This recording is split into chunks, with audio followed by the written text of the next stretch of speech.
बिस्मिल्लाहिर्रहमानिर्रहीम। थ्योरम 14.1.3 है, इसकी स्टेटमेंट में पढ़ रहा हूँ। The internal bisector of an angle of a triangle divides the side opposite to it in the ratio of the lengths of the sides containing the angle। मतलब इसका ये है कि ये थ्योरम की फिगर है कि अगर हम स्टेटमेंट को समझ लेते हैं। ये एक ट्रायंगल ए बी सी हमारे सामने है। इस ट्रायंगल का किसी भी एंगल का एंगल बाइसेक्टर जो है, इंटरनल एंगल का bisector, suppose A D is the angle bisector of angle ए। तो ये जो एंगल बाइसेक्टर है, ये सामने जिस साइड को टकरा रहा है बी सी को, ये इस बी सी को दो सेगमेंट्स में डिवाइड कर रहा है, बी डी और डी सी। ये बी डी और डी सी की लेंथ्स की रेशो बराबर होगी एंगल बाइसेक्टर जो है वो जिस एंगल का वो बाइसेक्टर है उस एंगल के आर्म्स की लेंथ्स की रेशो के बराबर होगी। मेरा मतलब कहने का ये है कि ए बी रेशो ए सी बराबर होगा D B ratio D C के। मैं थ्योरम की स्टेटमेंट अब मैं दोबारा से बोलता हूँ।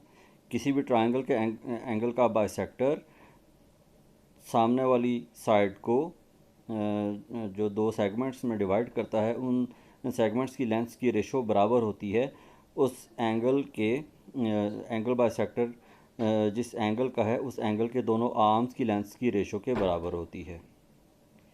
ये है थ्योरम की स्टेटमेंट।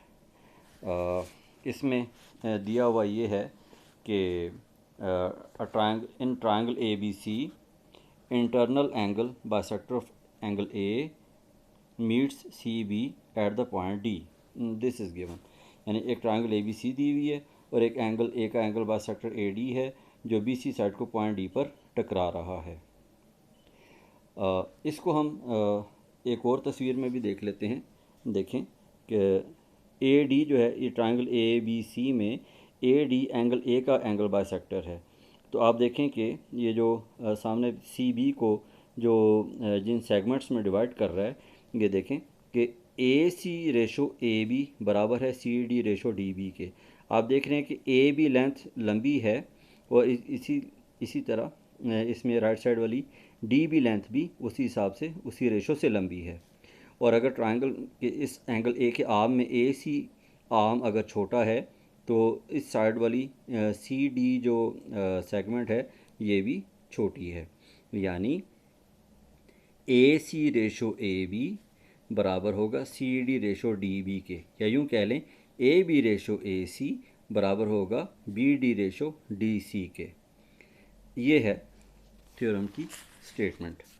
गिवन हमने पढ़ लिया। To prove B D ratio D C is equal to A B ratio A C, we have to prove B D ratio D C is equal to A B ratio A C. This we have to prove.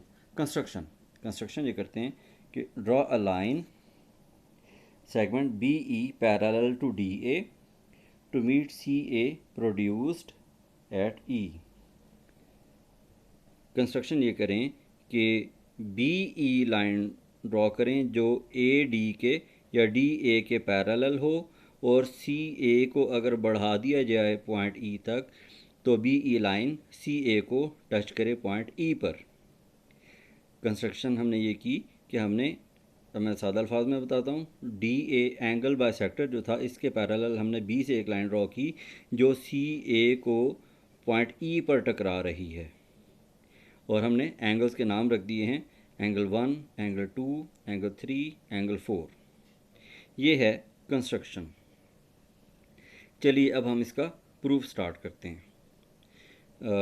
Students, जैसा कि आप देख रहे हैं कि A D और E B ये दोनों पैरेलल हैं, और ई सी जो है ये इनको इंटरसेक्ट कर रहा है, इन दोनों पैरेलल लाइंस को पॉइंट ई पर और ए पर।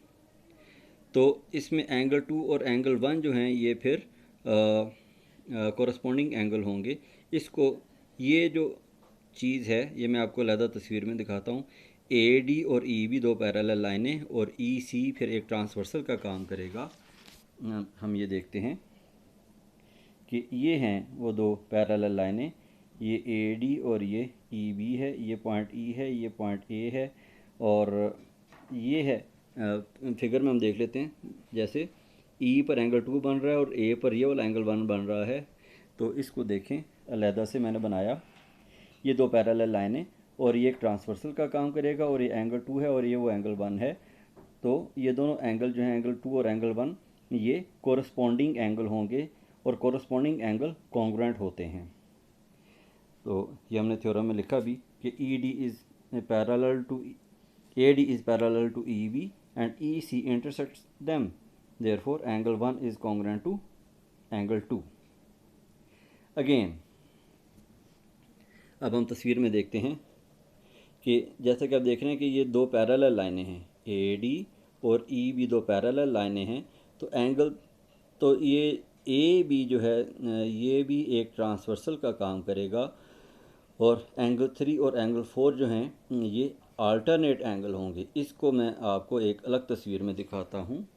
ये देखें, ये दो पैरेलल लाइनें और ए बी एक ट्रांसवर्सल का काम कर रहा है। इसमें एंगल 3 और एंगल 4 जो हैं ये अल्टरनेट एंगल होंगे और आप जानते हैं कि अल्टरनेट एंगल बराबर होते हैं। तो अब तक जो बात हुई उसको हम समराइज़ करते हैं। अब हम तस्वीर में देखते हैं। डियर स्टूडेंट्स, अभी तक ये बात हुई है कि एंगल 1 एंगल 2 के कॉन्ग्रुएंट है। रीज़न ये कि ये कोरस्पॉन्डिंग एंगल्स हैं। और एंगल 3 एंगल 4 के कॉन्ग्रुएंट है। रीज़न ये कि चूँकि ये पैरेलल लाइन है तो ये अल्टरनेट एंगल है और अल्टरनेट एंगल बराबर होते हैं। फिर ये A D angle by sector है, तो एंगल 1 और एंगल 3 बराबर होंगे क्योंकि ये एंगल ए का बाय सेक्टर है ए डी, तो एंगल 1 और एंगल 3 बराबर होंगे। अब मैं इसको समराइज़ करता हूँ।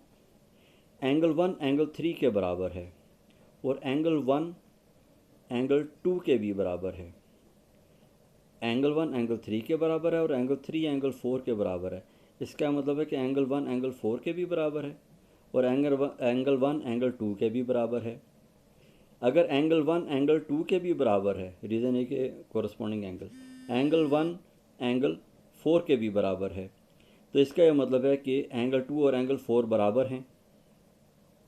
अगर एंगल 2 और एंगल 4 बराबर हैं तो इसका यह मतलब है कि ये जो एक ट्रायंगल हमें नज़र आ रही है, ए ई बी ट्रायंगल जो है, ए ई बी ट्रायंगल, इसमें दो एंगल बराबर हैं, एंगल 2 और एंगल 4। अगर एक ट्रायंगल में दो एंगल बराबर हों तो इन बराबर या कॉन्ग्रुएंट एंगल्स के ऑपोजिट जो साइड्स हैं वो भी बराबर होती हैं। एंगल 4 के ऑपोजिट साइड है ए ई और एंगल 2 के ऑपोजिट साइड है ए बी, तो ए ई और ए बी भी बराबर होंगे। अब तक ये बात हुई, हम इस रिज़ल्ट पर पहुँचे कि ए ई साइड ए बी साइड के बराबर है। हम अब तक की बहस से इस नतीजे पर पहुँचे हैं। हमने अभी तक जो बात की है इसको हम थ्योरम में लिखा हुआ भी हम पढ़ लेते हैं। ये तो हमने पढ़ लिया कि A D is parallel to E B and E C intersects them, therefore angle 1 is congruent to angle 2, reason corresponding angles. Again, AD is parallel to EB and AB intersects them. Therefore, angle 3 is congruent to angle 4. AD is parallel to EB and AB intersects these two parallel lines. Therefore, angle 3 is congruent to angle 4. Reason alternate angles. But angle 1 is congruent to angle 3. Reason AD is angle bisector. Angle 1 is congruent to angle 3. Reason AD is angle bisector of angle A. Therefore, angle 2 is congruent to angle 4 from result 1 and 2. इसलिए angle 2 angle 4 के बराबर है। मैं दोबारा से बता देता हूँ, एंगल 1 एंगल 3 के बराबर और एंगल 3 एंगल 4 के बराबर और एंगल 1 एंगल 2 के भी बराबर और एंगल 1 एंगल 4 के भी बराबर। तो इसका मतलब हुआ कि एंगल 4 और एंगल 2 बराबर हैं। अगर ये दोनों एंगल बराबर हैं तो फिर इसके सामने ए ई और एंगल 2 के सामने ए बी, ए ई और ए बी बराबर होंगे। And A B is congruent to A E, A B A E के कॉन्ग्रुएंट होगा और A E is congruent to A B. Reason in a triangle the side opposite to congruent angles are also congruent. अगर ये दोनों sides congruent हैं तो theorem के मुताबिक, इससे पिछला जो थ्योरम था उसके मुताबिक B D ratio D C will be equal to E A ratio A C. इसको हम फिगर में देख लेते हैं। B D ratio D C ये है, B D ratio D C is equal to E A ratio A C. ये जो बड़ी ट्रायंगल है सी ई बी जो है, बड़ी ट्रायंगल सी ई बी जो है, इसमें एक थ्योरम के मुताबिक, इससे पहले जो थ्योरम गुजरा है उस थ्योरम की स्टेटमेंट ये है कि अगर ट्रायंगल में एक लाइन तीसरी वाली साइड के पैरेलल है अगर, तो वो ट्रायंगल की दूसरी दो साइड्स को जो डिवाइड करती है, जो इंटरसेक्ट करती है, तो वो जो सेगमेंट्स हैं उनकी रेशो बराबर होती है। यानी ई ए रेशो ए सी जो है ये बराबर होगा B D ratio D C के। मैं दोबारा से बोलता हूँ कि ये जो ट्रायंगल है सी बी ई, इसमें ए डी जो है ये सी ई साइड को ए पर इंटरसेक्ट कर रही है और सी बी साइड को डी पर इंटरसेक्ट कर रही है, और तीसरी साइड बी ई के पैरेलल है। तो फिर ये इन दोनों साइड्स को जो डिवाइड कर रही है उनकी रेशो लेंथ्स की बराबर होगी, यानी ई ए रेशो ए सी बराबर होगा B D ratio D C के। तो ये हमने थ्योरम का हमने हवाला भी दे दिया by theorem 14.1। But you know E A is equal to A B, हमने प्रूव किया था कि ई ए जो है वो तो ए बी के बराबर है या कॉन्ग्रुएंट है। तो हम ई ए की जगह पर हम ए बी लिख सकते हैं। It means B D ratio D C is equal to A B ratio A C. It means B D ratio D C is equal to A B ratio A C, या B D ratio D C is equal to A B ratio A C. Hence theorem is proved.